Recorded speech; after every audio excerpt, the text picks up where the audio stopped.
Merci de vous abonner en grand nombre pour suivre la pertinence de nos invités qui livrent non seulement leurs pensées, mais aussi leur expertise sur les questions qui méritent d'être évoquées. Mesdames et messieurs, salut.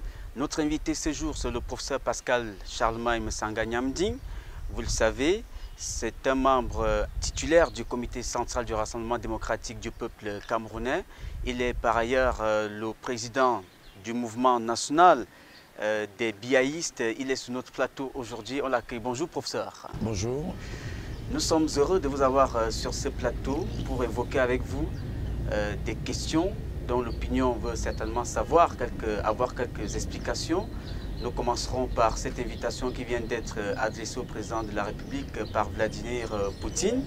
Le président Biya va donc assister au mois d'octobre au sommet Russie-Afrique. Selon vous, ça fait bien pour répondre aux États-Unis d'Amérique qui, quelque peu, sont évoqués dans ce qu'on appelle comme tension entre Yaoundé et Washington? Oui, merci d'abord pour l'invitation. Je pense que dans ces jardins de l'Institut des Relations Internationales du Cameroun, Eric, vous nous faites vraiment honneur, et surtout à moi, de commencer par un sujet de relations internationales. Oui. En effet, le Cameroun, et singulièrement le président Paul Biya, dès sa prise de fonction à la tête de l'État camerounais, a pris pour option, dans les 5 piliers du renouveau, le 5e pilier du renouveau, les faux militants de mon parti et quelques personnes ne le savent pas. C'était le rayonnement diplomatique. Vous savez que quand on parle du renouveau, le renouveau reposait sur 5 piliers.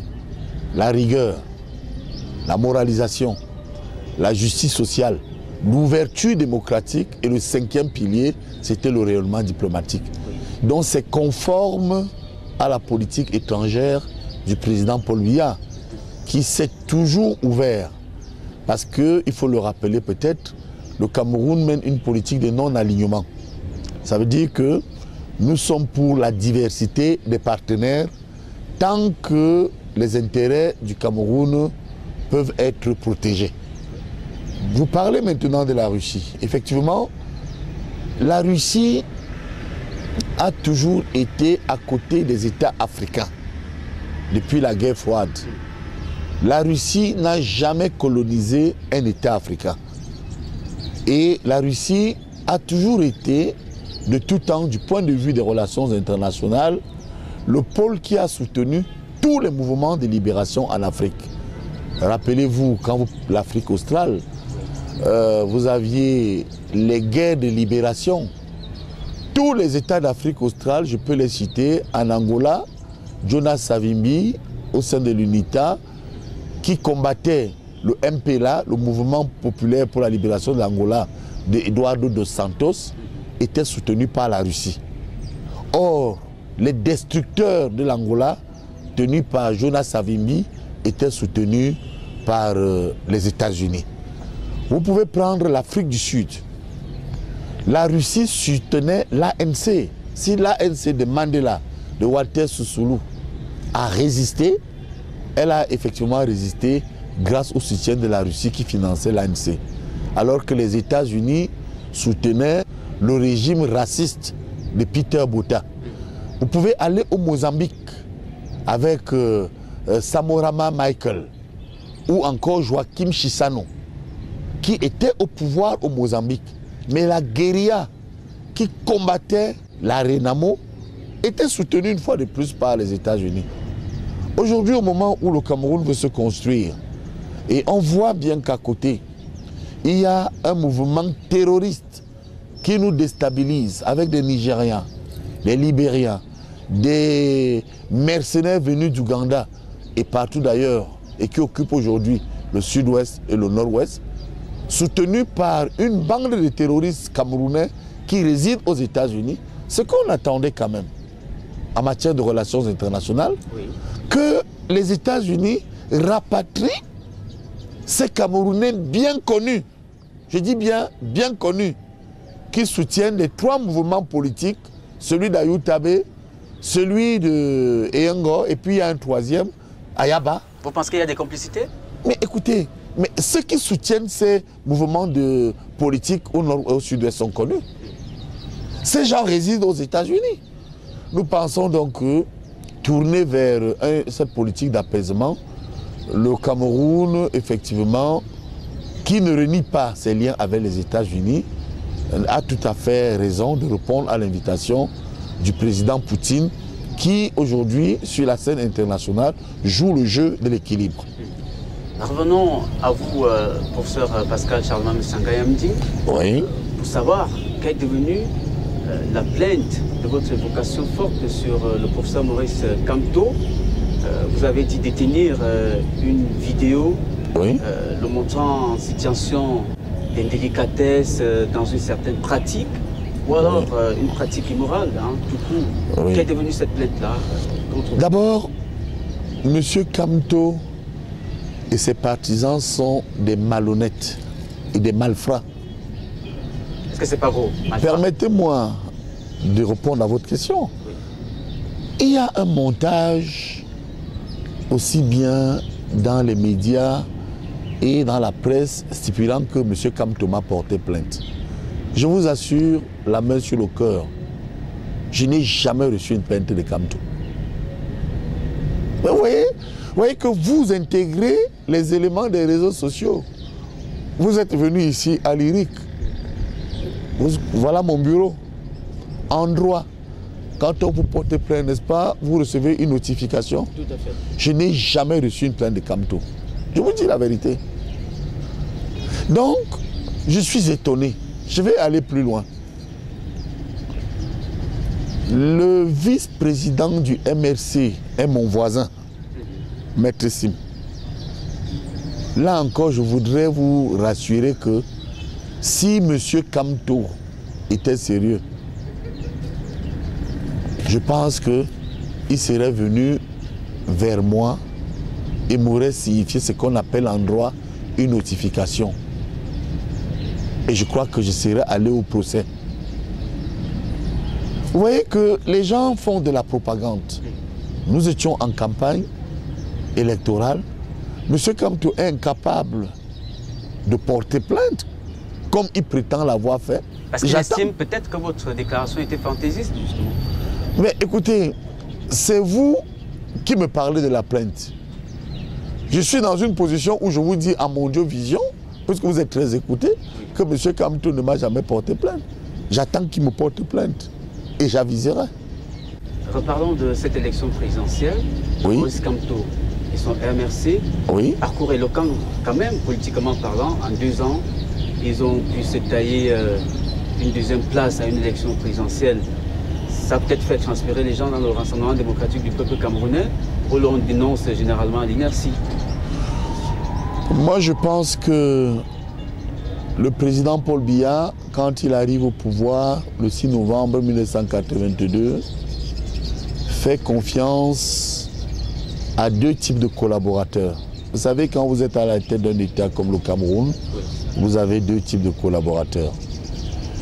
Vous avez les collaborateurs administratifs qui occupent les fonctions de ministre, de conseiller technique, à la fois à la présidence, au premier ministère, et vous avez les membres du gouvernement, vous avez les DG, et vous avez ce qu'on appelle en sciences administratives des hauts fonctionnaires qui occupent les fonctions de secrétaires généraux de ministère, conseillers techniques, inspecteurs généraux, etc.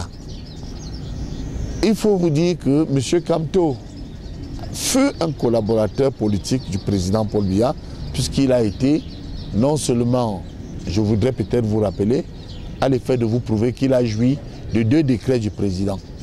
Le premier, le président fait de lui doyen de la faculté des sciences juridiques et politiques de l'université de Yaoundé 2. Le deuxième décret, le président fait de lui ministre délégué.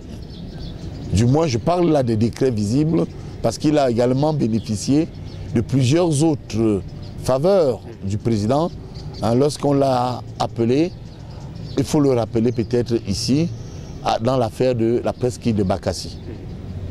Je vous montre donc que M. Kamto relève de ce que j'appelle la classe politique des traîtres. Vous pouvez le constater parce que, comme bien d'autres aujourd'hui, il a été ministre et c'est lui qui aujourd'hui veut la tête du président Paul Biya.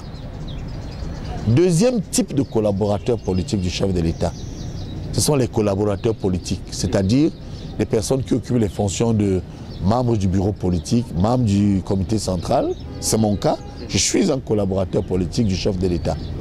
Faudrait-il peut-être rappeler que lors d'une audience, le chef de l'État qui m'a rappelé qu'il avait lui-même souhaité que je sois membre titulaire du comité central. Je l'en remercie d'ailleurs. Alors, ramener sur l'affaire Kamto du MRC. Le MRC est une conséquence réelle de la crise politique au Cameroun. Rappelez-vous, lorsque nous avons parlé dans les années 2004 du G11, on nous a dit non, ce n'était rien du tout, c'était une nébuleuse. Nous avons insisté. Et nous avons rappelé que le G11, en réalité, est un groupe de personnes ayant occupé des fonctions sur le président Paul Biya, à tous les niveaux de l'État, qui estiment à un moment donné que le président Paul Biya doit aussi partir, parce que selon eux, il a suffisamment mis l'homme au pouvoir. Kamto est de ceux qui parlent et qui ont exprimé cette traîtrise. Mais il y a d'autres dans l'ombre qui sont aux affaires comme Kamto, qui sont les amis de Kamto, qui occupent les fonctions de ministres, de membres du bureau politique, de membres du comité central, qui attendent sournoisement leur tour. Allez, je voudrais donc ici vous montrer qu'en réalité, le MSC n'est que la conséquence de ce que j'ai appelé le coup d'état scientifique. C'est-à-dire, lorsque vous êtes à la tête du secrétariat général du RDPC, parce que vous occupez une fonction de secrétaire général, vous faites tout pour énerver les militants du RDPC, en faisant de mauvaises investitures à la députation, au municipal et dans toutes les structures de l'État. Et vous allez donc inciter ces militants à aller vers l'opposition. C'est ce qui a donné naissance au MRC. Le MRC est la conséquence du coup d'état scientifique. Ou alors l'expression du ras-le-bol. Non, l'expression du coup d'état scientifique, quels sont ceux qui sont au MRC? À 90%, c'est des anciennes personnes qui votaient pour le président. Mais parce qu'ils n'ont pas été investis, parce que ces personnes n'ont pas été investies, elles n'ont pas été investies, mais elles ont décidé de partir. C'est le cas de Yaoundé 2, où le G11 du secrétariat général du comité central a investi certaines personnes impopulaires. C'est le cas de mon propre village Yabassi, quand l'UFP de Maboula est parti dans l'opposition. C'est le cas de plusieurs communes où les gens qui font des investitures énervent, font tout pour que tout le monde quitte le président Paul Biya. Ils font tout pour arracher au président Paul Biya l'affection des Camerounais. Écoutez, quelqu'un comme moi, vous savez que moi qui vous parle, un ancien ministre des Affaires étrangères, pour ne pas le citer, le ministre Moukoko, il a monté un faux dossier contre moi qui m'a traduit au conseil de discipline du comité central, alors que c'est lui qui était à l'origine de la défaite du RDPC à Yabassi.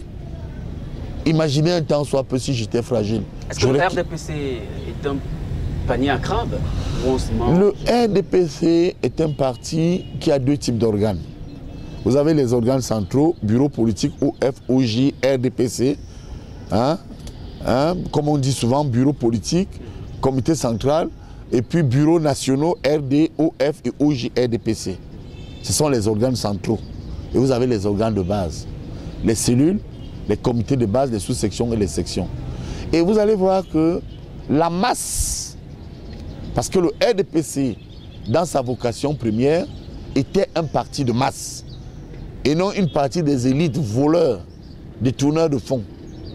Et vous allez vous rendre donc compte que, malheureusement, les 80% de l'ossature du RDPC, qui forment ce que j'appelle techniquement les organes de base, ces gens n'ont rien. C'est les gens les plus pauvres du Cameroun. Pour preuve, vous avez quelqu'un à la présidence qui est le secrétaire, le conseiller technique, chargé des affaires économiques, vice-président de la société Nachigal, Ayem Mongé, qui m'a combattu mortellement en France. Ce monsieur traitait le président de Mademoiselle. Ayem Mongé, il a combattu Biya à Strasbourg. Qu'est-ce qui explique qu'il soit nommé et pas vous qui l'a combattu? Mais c'est pour vous dire donc que c'est de ce RDPC que vous parlez, puisque vous dites que c'est un parti à crabe. C'est que les gens s'arrangent à neutraliser les vrais militants à qui on ne donne pas les fonctions de pouvoir et de décision. Les faux militants occupent donc les fonctions de conseiller technique, de ministre et de DG. C'est pourquoi on arrive à l'émergence du MSC. Restons dans le RDPC pour parler de la commémoration de son anniversaire que l'on a vécu dimanche dernier. Alors, 34 ans après, le bilan, on hésite un peu à le faire. Ouais. Le raccord blanc, incompétence, quelquefois des glissements de date. Est-ce que c'est un parti qui est toujours digne d'intérêt? Mais quand vous parlez de glissement de date, là, vous pensez à quoi? Parce qu'il n'y a rien qui soit fixe, on n'honore pas aux paroles. Parfois on dit une chose. Vous voulez parler de la CAN? Justement. Je vous ai vite compris, parce que c'est le président qui a évoqué le glissement par rapport à ces fleurs qui n'ont pas tenu à leurs promesses. Oui. Mais je voudrais rester sur le bilan. Vous êtes très cohérent d'ailleurs comme journaliste. Je pense que le RDPC a un bilan positif en tant que formation politique et un bilan négatif du fait des personnes, ce que j'appelle les militants de l'écharpe, qui donnent l'impression qu'ils sont militants, mais en réalité, ils sont en dehors du parti et qui ont causé beaucoup de tort aux Camerounais. Vous savez, je suis un haut cadre du parti, j'ai une expérience dans le parti. J'ai commencé comme secrétaire de cellule dans le 14e arrondissement. J'ai été président du comité de base, 14e, 15e, 16e et 17e arrondissement de Paris. J'ai été le patron du parti à Paris pendant 15 ans. La période des villes mortes et autres, c'est moi qui suis le grand patron du parti à Paris. Et je neutralise les opposants. J'ai été ensuite, il faut vous le dire, chargé de mission au comité central, président de plusieurs commissions d'investiture et membre du comité central. Ce parcours fait autorité. Vous savez, en sciences politiques, nous sommes ici dans un institut d'études de relations internationales. C'est de la science politique. Le militant, c'est quelqu'un qui fait autorité parce qu'il a ce qu'on appelle un état de service. Alors moi je suis étonné quand vous parlez du RDPC. Je pense qu'il faut plutôt parler des personnes ayant occupé certaines fonctions au sein de l'État. Parce que nous qui sommes militants, nous ne nous reconnaissons pas dans l'action de 80% des ministres. Parce qu'on ne les connaît pas. Nous ne les avons jamais vus, j'ai dit 80%. C'est M. Biaki, le nom de ces ministres. Tu dois certainement les connaître. Mais je ne peux pas, vous ne pouvez pas me demander de parler de mon patron et de quelqu'un pour qui j'ai un respect absolu. Je vous fais tout simplement constater que 80% de ces membres du gouvernement, ces directeurs généraux et ces hauts responsables, conseillers techniques chargés de mission ne sont pas des militants du RDPC. M. Biya prend où? Mais le président est un légaliste. Vous savez que lorsque le président Paul Biya prend le pouvoir, il prend le pouvoir quand le Cameroun se trouve en situation très difficile. N'oubliez pas que le Cameroun n'est pas uni. Contrairement à ce que les gens ont soutenu, ces contempleurs ont fait croire que quand il arrive, on était en paix. On était en paix avec des exilés qu'on avait. Les Abel et Yenga étaient en exil. Les Mongo Beti étaient en exil. L'Ende Toumaza était en exil. Les Anissé et Kane étaient en exil. Les Suzanne Kalaloube. Et vous dites que Paul Biya a pris un pays en paix. Alors qu'on avait des Camerounais éparpillés partout dans le monde et qui ne pouvaient pas mettre les pieds au Cameroun pour leurs idées. Mais allez lire mandat d'arrêt pour cause d'élection d'Abel et Yenga. Vous allez comprendre que ce ne sont que des gens très méchants qui vous disent que quand Paul Biya arrive, le pays est en paix. Et quand il prend donc le pouvoir, je vais donc expliquer la promotion des cadres. Le président Paul Biya croit que toutes les personnes qu'il peut nommer, il suffit d'être Camerounais pour bien travailler. Mais c'est là où les gens l'ont déstabilisé. Puisqu'il a mis en valeur pratiquement tous les cadres. En faisant de son parti un haut lieu de soutien de sa politique et un haut lieu où nous devons l'accompagner chaque fois qu'il trace le cap de la paix. Ce sont les vrais militants du RDPC qui sont là. Le cap de l'éthique, de la morale, ce sont les vrais militants. Mais quelle est la situation de ces militants? Je vous assure, les vrais militants du RDPC n'ont rien. Ramenez donc qui les nomme. Le président est un patriote qui a toujours estimé que tout Camerounais pouvait occuper une fonction de pouvoir et de décision. Pour preuve, qu'est-ce qui obligeait le président Paul Biya, après l'élection présidentielle d'octobre, la première élection présidentielle pluraliste, à mettre autour de lui un Bello Bouba Maïgari, un Dakole d'Aïsala, qui était Bello de l'UNDP, Dakole qui était du MDR, un Kodok qui était à l'UPC. Aujourd'hui, qu'est-ce qui obligeait? Entre 1997 et 2011, où le président a eu des scores honorables et populaires. Qu'est-ce qui obligeait le président à garder Issa Chirouma Bakari, Bello Bouba Maïgari et toute cette coalition au gouvernement? Rien du tout. Donc, parlant donc des élites qui sont nommées, je voudrais qu'on dise aux uns et aux autres que c'est une fois de plus la magnanimité du président qui est un homme ouvert, qui a incité à ce que ces gens soient à ces postes. On ne peut donc pas dire que tout ce qui se passe au Cameroun est responsable. Deuxième point, et je vais terminer là-dessus. Oui. Mais écoutez, quand vous faites le bilan du RDPC, le RDPC, en tant que personne morale, a le plus beau bilan du Cameroun, porté par le président Paul Biya, la rigueur et la moralisation.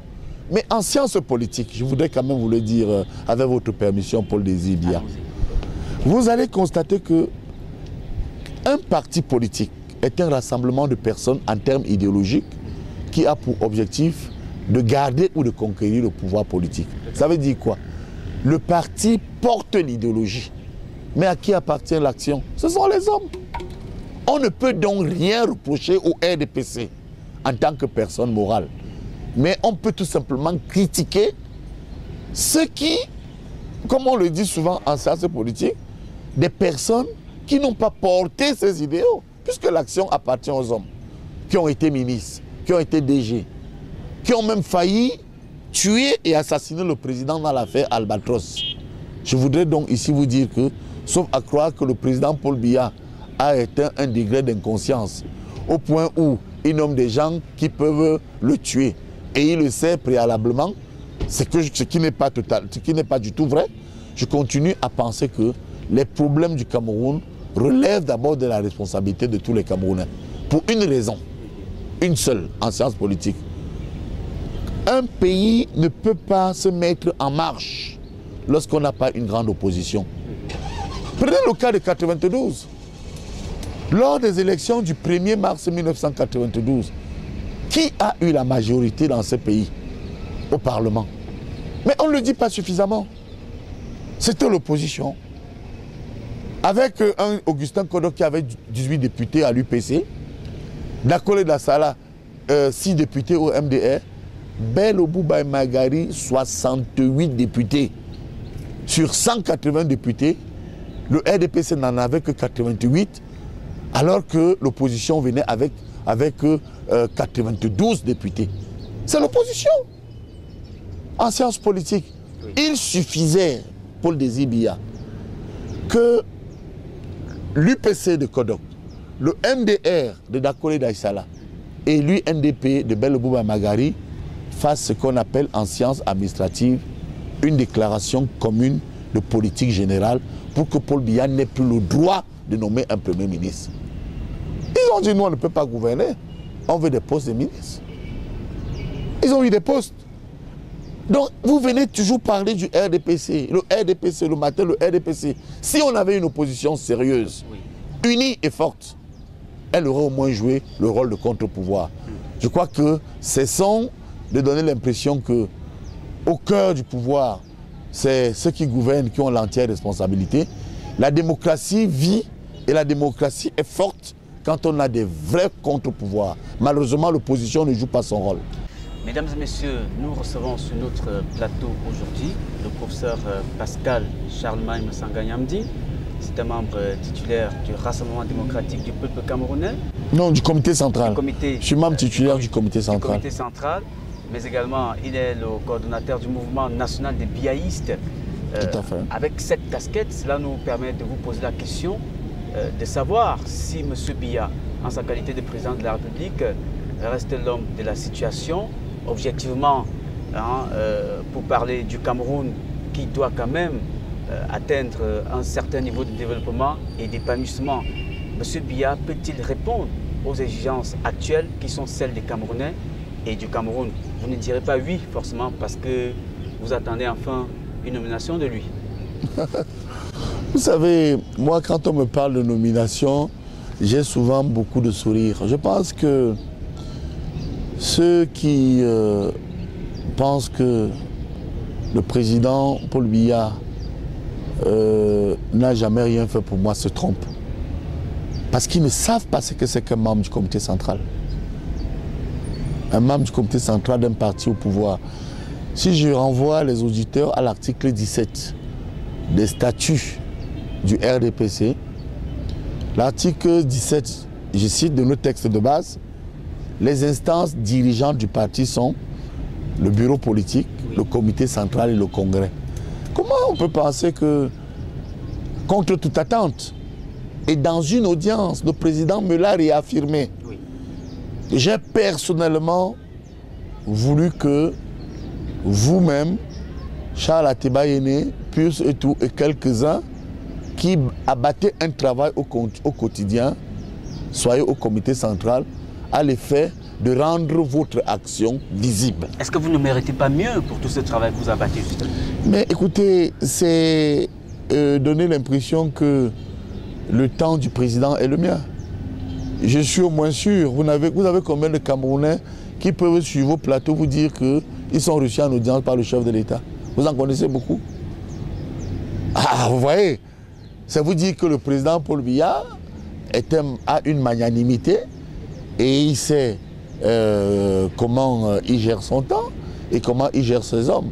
Moi, je crois qu'il m'a donné une position politique forte à l'effet de rendre sa politique crédible, à l'effet de rendre le RDPC crédible. Jusque-là, je crois que je joue plutôt bien mon rôle, à l'effet de montrer que, et là vous en avez encore la preuve, que le problème n'est pas le RDPC.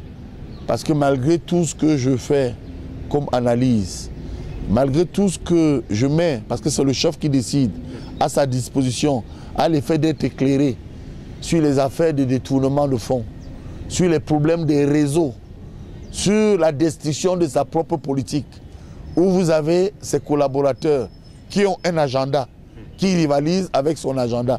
Je ne joue que bien mon rôle. Maintenant, je ne sais pas si, comme vous aussi, vous vous appelez Biya, et vous avez un autre secret, parce que je sais que les Biya sont toujours très réservés. Dites-le moi. Mais moi, j'ai confiance à mon Paul Biya, c'est-à-dire le grand, parce que je sais qu'il sait poser les actes au moment qu'il faut. Justement. Alors, pour terminer cette interview, une actualité qui vous est très proche, c'est cette vidéo en circulation sur les réseaux sociaux.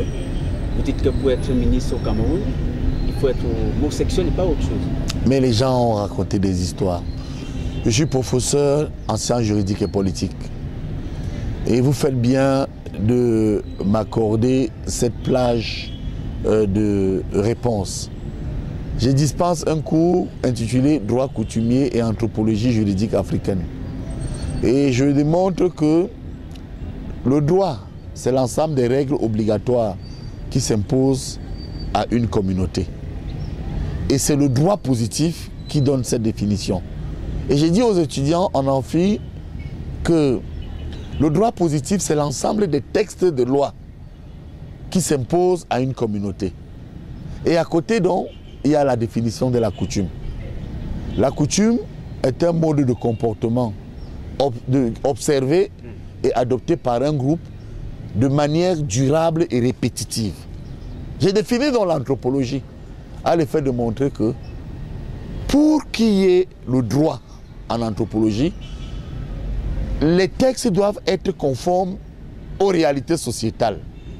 Et je prends une illustration qui est connue, qui est vue, où je dis la spiritualité de l'Asie a projeté l'Asie vers le développement.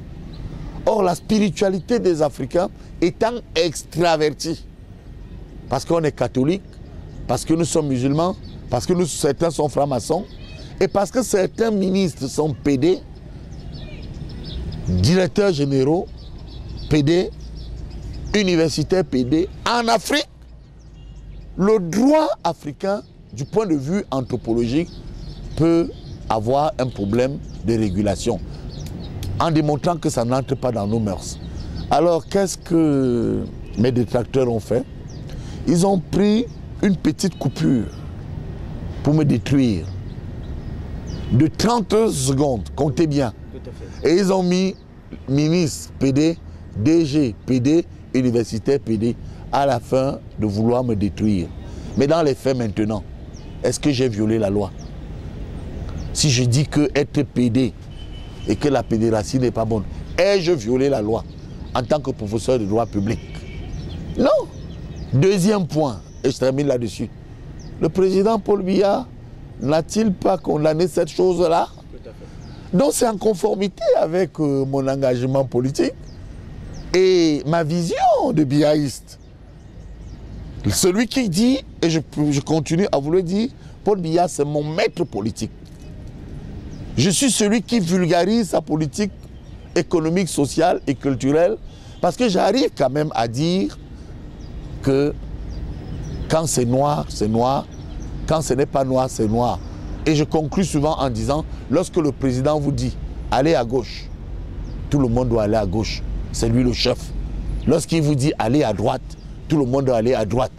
C'est pourquoi je reste fier et je prends l'opinion après moi à l'effet de leur montrer comment, une fois de plus, on veut détruire l'une des voies les plus crédibles aujourd'hui du biaïsme et du RDPC. Professeur, merci d'avoir répondu à nos questions. Mais c'est moi qui vous remercie pour cet échange, à vrai dire citoyen. Je vous remercie vraiment de tout cœur. Mesdames et messieurs, merci de nous avoir suivis. On se retrouve très prochainement pour un nouveau numéro de questions d'actualité. Portez-vous bien.